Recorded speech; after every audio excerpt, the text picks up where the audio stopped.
Good evening, everyone. You shall love the Lord your God with all your heart, with all your being, with all your strength, and with all your mind, and your neighbor as yourself. Luke 10, verse 27. A scribe asked Jesus what he needed to do to inherit eternal life.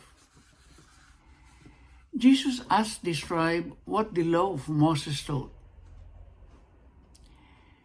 The above line was the scribe's response. He was essentially quoting Deuteronomy 6, verse 4, which was a common prayer prayed by the Jews and seen as a summary of the entire law of Moses as found in the Ten Commandments. Notice that this summary of the law does not present a negative prohibition such as "thou shalt not." Instead, it is a positive command stating, "thou shalt love." Love is the fulfillment of the law of the Old Testament, as well as the fulfillment of the new law of Christ. When we love God with our whole being, that love overflows upon all of God's creatures, including our neighbor. In this gospel, the scribe goes on to ask Jesus who his neighbor is. Jesus responds by telling the parable of the Good Samaritan. In that parable, there was a man beaten and left for dead on the side of the road. A priest and a Levite passed by and ignored the man. But a Samaritan passed by and took care of the man, bringing him to an inn and vowing to pay for his recovery. The story concludes by the Samaritan being identified as the one who acted as a neighbor to the victim. Traditionally, the victim of the robbers in this story has been seen as Adam. Adam represents fallen humanity.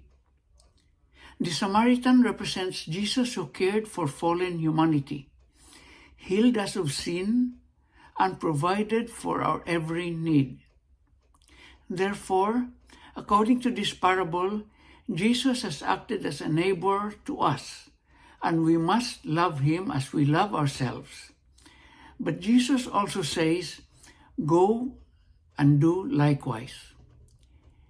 This is a commission to fallen humanity, now healed of sin, to go forth to others, acting as Jesus himself, bringing the healing grace they have been given and bestowing it upon others generously. Sometimes we can see love as a feeling or emotion. Though love is often accompanied by certain emotion and feelings, love is much more. It is an action. In this parable, if the Samaritan simply looked upon the victim and felt sorry for him, had compassion for him, but then moved on, he would not have shown love. The love of charity is an action and requires much of us. If we are to fulfill this first and greatest commandment of love of God and neighbor, then we cannot wait until we feel like loving to act. Instead, we must act now and not hesitate. This is love. Reflect today upon the true nature of love. Love in its most elevated form is the choice to do what is best for others, to help free them from sin, and to be an instrument of God's providence in their lives. It's a participation in the very love that God has shown us in Christ Jesus by giving his life for our salvation. We are all called to devote ourselves to this same form of selfless and sacrificial love. Doing so is a requirement for the glorious sharing in eternal life. And God bless you.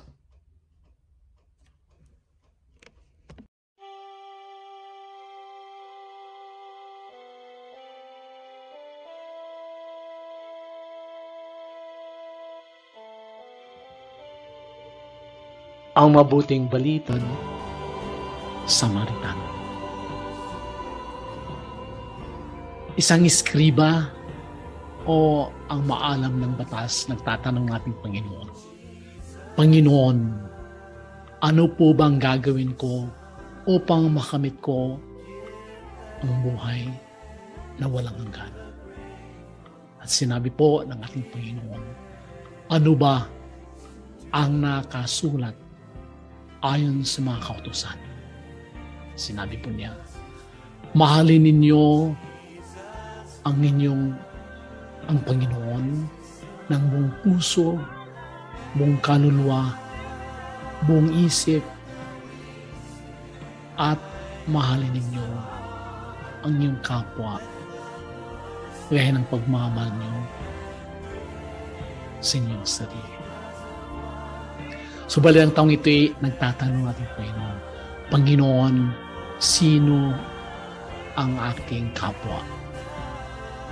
At gayon po man, sinabi natin Panginoon ang parable of the Good Samaritan. Ang ating kapwa ay ang naghihirap. Ang ating kapwa ay ang nangangailangan ng tulong, kalinga, pagmamahal, pag-aaral. Hindi po natin makailamang kapatid na karamihan sa atin mas palagay magsimba, mas palagay manalangin, mas palagay na magdarasal. Sanay po tayo sa mga ritual.